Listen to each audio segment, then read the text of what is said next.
Hello, my name is Virginia Grice. It's November 20th, and I am doing this week's That Black Mermaid Man Lady Oracle reading.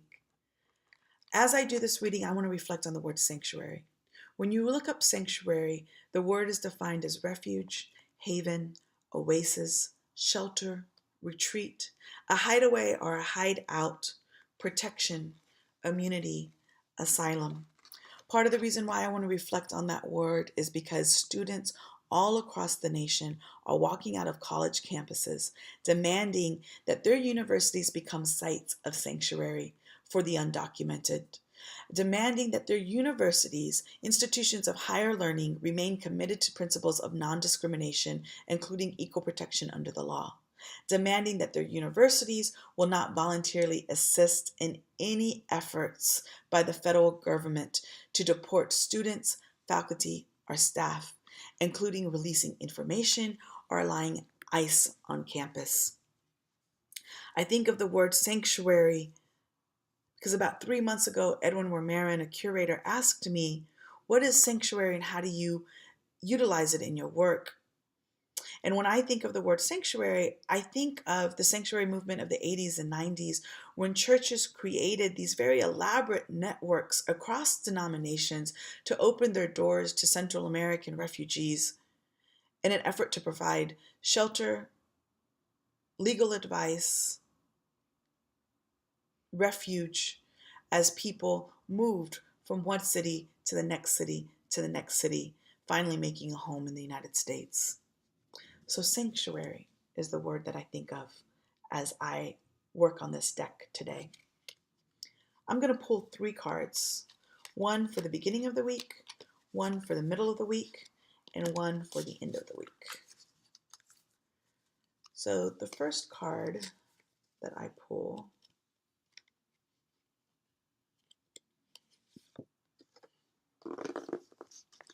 as we think and reflect on the word sanctuary, I pulled the card Dreamer.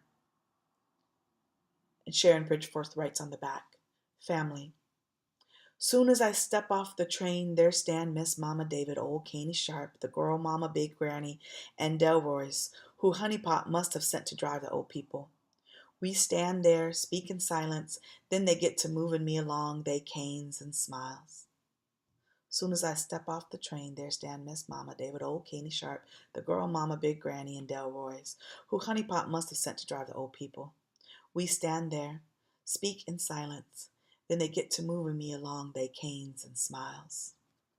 So the first card for the beginning of the week is family. As queer people, we have made our own family, named our own family. And so I ask that in the beginning of the week that you do what you can to protect and to love the family that you claim. For the middle of the week, I choose clearing.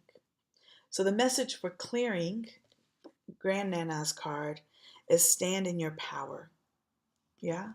So Sharon writes on the back, there Grandnana stand, hands on hips, full moon eyes, hair hanging like 100 thick black ropes down she back. You couldn't tell nothing for sure looking at Grandnana.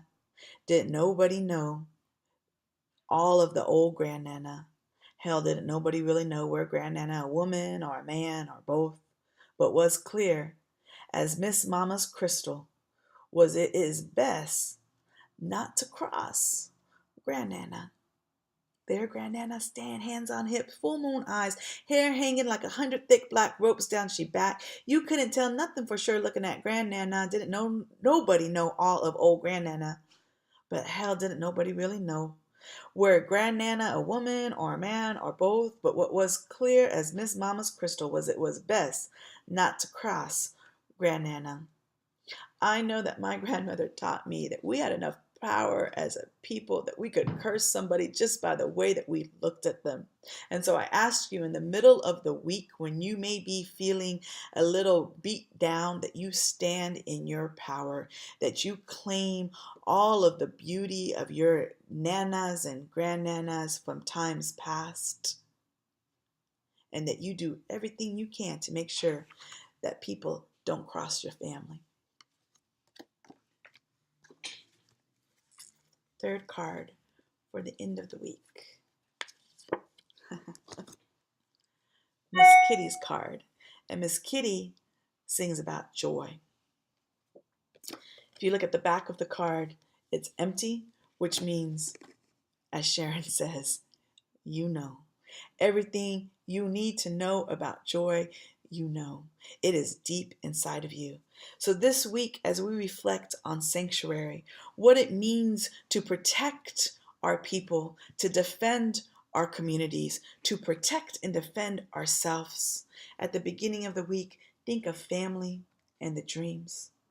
Think of Grandnana in the middle of the week and stand in your fullest power.